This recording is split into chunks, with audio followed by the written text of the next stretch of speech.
Hello aspirants and welcome again to Legacy IAS Academy. In this video, we will be discussing about a phenomena that is presently happening with respect to India. So what is that? So in India, you can see that the macroeconomic growth is quite good. India's GDP is growing quite well. In fact, it is said that the Q2 of the financial year 25-26, we had a growth rate of 8.3%. And India is destined to have a GDP of probably about 7.4% for the financial year 25-26.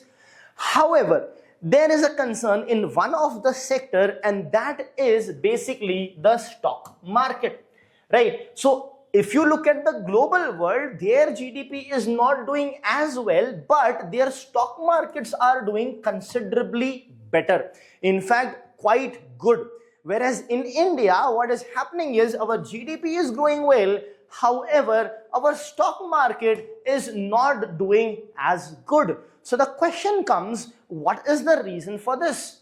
And why are we not doing well over there? So what can be done in order to ensure that India does well in the equity market, that is the share market as well? So let us get started with the news and understand what are the reasons for this and what can be done to arrest this particular thing. So what's the news all about? The news is about the global equity rally. That means globally the equity market is rallying and going upwards versus India's underperformance. That means India on the other hand, or India's stock market specifically on the other hand, is underperforming. Now, what is the core or the main reason for this? See, the core reason for this is something which is happening right now as we speak, the artificial intelligence inflow. Yes. So the core driver for the global equity market to be up is basically the artificial intelligence led capital flows. So the people, the investors, the companies, the bankers, the funds are investing into organizations which are basically in the field of artificial intelligence, as a result of which the global market is surging, whereas Indian market is underperforming. So let us understand this phenomena in detail. Before that, the India's macroeconomic strength. Of course, you can see here, this was the COVID year wherein we went into negative, but we resurrected our economy, and it is estimated that we may grow at about 7.4% in the financial year 25-26. So you can see that this is the expected growth rate, which is quite good. At the same time, the inflation is also in control, inflation at a multi-year low. Right? So we are in a very healthy situation. Why? Because inflation is already low. We can reduce the interest rate and ensure that inflation increases a bit, which will further spur the growth of India.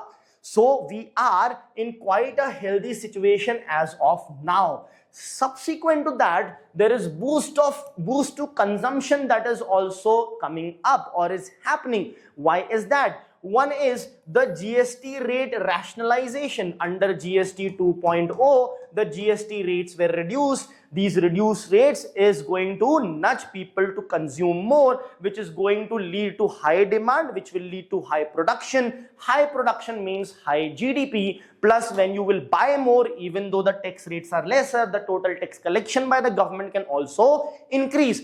That is one thing. Second, the government is also going to leave more money in our hand by coming up with the new income tax cuts, by liberalizing the slabs of the personal income tax. If you look at these things, these are quite positive things. However, despite all these macroeconomic strength, what is happening is the Nifty 50 and the Sensex are down by approximately 1%. It's not, it's basically Nifty, which is the combination of 50 companies, and then you have the Sensex, that is the sensitivity index. They are down by approximately 1%. So on one side you see a very strong numbers. On the other side you see the stock market not doing well. Now let us have a look at the global market and compare it with respect to India. For India, for us, we saw a 1% decline. Let's see what's happening in the global market. So for South Korea, the KOSPI, which is there here, South Korea, it is having about a huge amount of positive growth. That's the last 1 month. Then here also in Japan also there are highs. In China also there is positive 6%. In USA also it is growing. In Europe also it is growing. The only place it is not is India. So India is basically lagging in this scenario. Now what is the reason?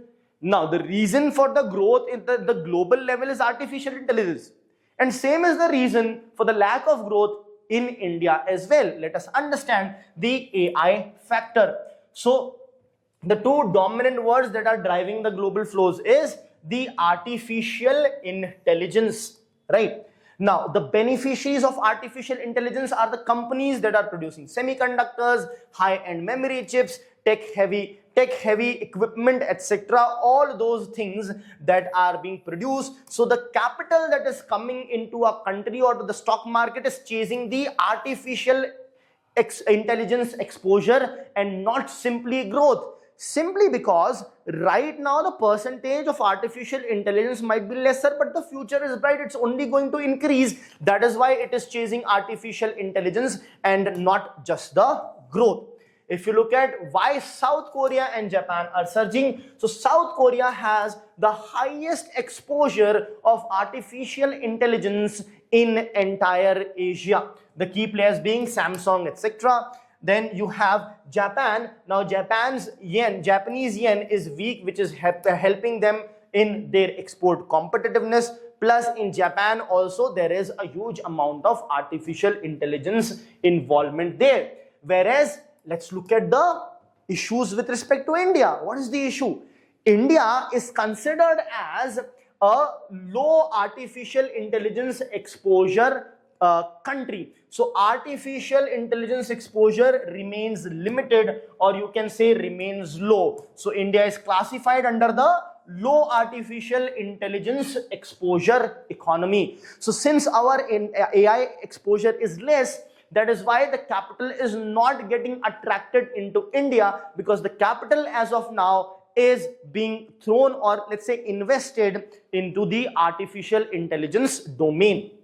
So along with Thailand, Indonesia, Philippines, these are also low AI exposure countries, and so is India. Now because of this, there is limited direct spillovers from AI booms. So when AI booms happens, you may be investing in particular countries, but other countries also you may invest if there is AI involvement there. But since for India the exposure is quite less, that is why what is happening is we are not getting much of the investment.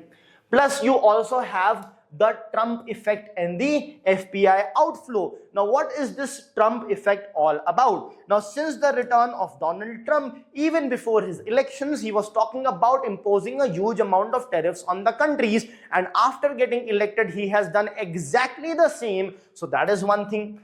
Second is the FPI net outflows. This is the foreign portfolio investment, or the foreign institutional investment, or the foreign indirect investment that we talk about. So there has been huge amount of FPI outflow from the country, from India. So approximately $19 billion flew out of India in 2025.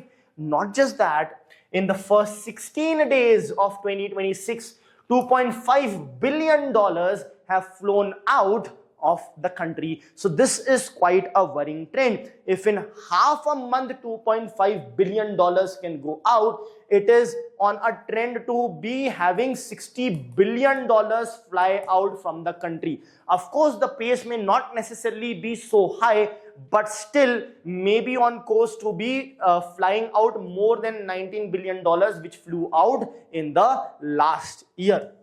I hope that's clear. So these are the factors.